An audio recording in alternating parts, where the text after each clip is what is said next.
नमस्कार दोस्तों, आज के लेक्चर में हम लोग जुवेनाइल जस्टिस एक्ट 2000 और प्रोबेशन ऑफ ऑफेंडर्स एक्ट 1958 इन दो एक्ट के जितने भी इम्पोर्टेंट सवाल हैं उनको डिटेल में डिस्कस करेंगे। ये दो एक्ट और साथ में सीआरपीसी, ये तीन कॉन्सेप्ट मिलकर आपका सीआरपीसी का पेपर बनते हैं। इसके अंदर सीआरपीसी को 70% वेटेज दिया गया है और इन दो एक्ट को मिलाकर आपको वेटेज मिलेगा 30% का। तो इस बैकग्राउंड को ध्यान में रखते हुए हम लोग देखेंगे कि इन दो एक्ट के इंपॉर्टेंट क्वेश्चंस कौन से हैं। सबसे पहला है जुवेनाइल जस्टिस एक्ट।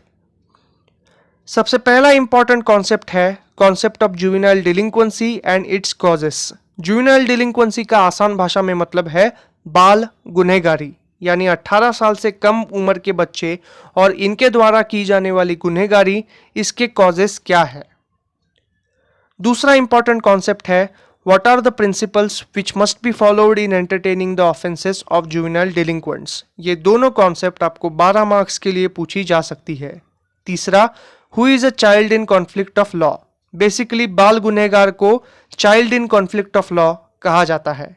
इसके बाद में Who is a child in need of care and protection? यानी बेसहारा असहाय बच्चा। इन दो कॉन्सेप्ट को मिलाकर 5 मार्क के लिए पूछा जा सकता है, या फिर इंडिविजुअली आपको सिर्फ इसका डेफिनेशन पूछ लेंगे 2 मार्क के लिए, और ये भी 2 मार्क के लिए। इसके बाद में जुवेनाइल जस्टिस एक्ट का सबसे important concept explain about juvenile justice board structure power and functions, बहुत ज्यादा इंपॉर्टेंट है। आपको 12 मार्क्स के लिए तीनों कॉन्सेप्ट पूछे जा सकते हैं। इसके बाद में powers of juvenile justice board to grant bail to juvenile delinquent, इसके ऊपर आपको एक 5 मार्क का शॉर्ट नोट पूछा जा सकता है। कभी कभी आपको एक सिचुएशनल प्रॉब्लम भी दिया जाएगा जिसमें एक इमेजिनरी सिचुएशन होगी और आपको ये पूछा जाएगा कि जुवेनाइल जस्टिस बोर्ड को इस सिचुएशन में बेल देना चाहिए या नहीं।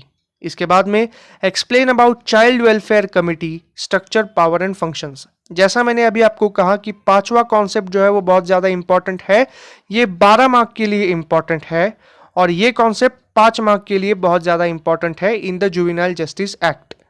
Child welfare committee structure power and functions, ये छोटा कॉन्सेप्ट है, इसीलिए तीनों मिलाकर आपको 5 मार्क के लिए पूछा जा सकता है। इसके बाद में explain about observation home, special home and fit facility, कभी कभी इन तीनों को मिलाकर एक शॉर्ट नोट आता है। 9वां इंपॉर्टेंट क्वेश्चन है what is upper and lower ages of delinquency, छोटा सा कॉन्सेप्ट है, 2 मार्क के लिए पूछा जा सकता है।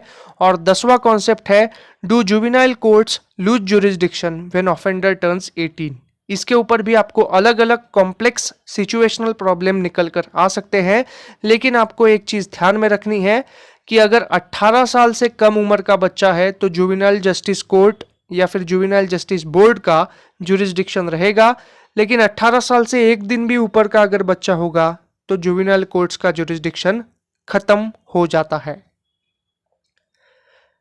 प्रोबेशन ऑफ ऑफेंडर्स एक्ट 1958, इसके 5 इंपॉर्टेंट सवाल है। सबसे पहला है explain the salient features and reformative nature of probation of offenders act 1958, बहुत इंपॉर्टेंट सवाल है, 12 मार्क के लिए आ सकता है, लेकिन आप इसे अपने मन से लिख सकते हैं।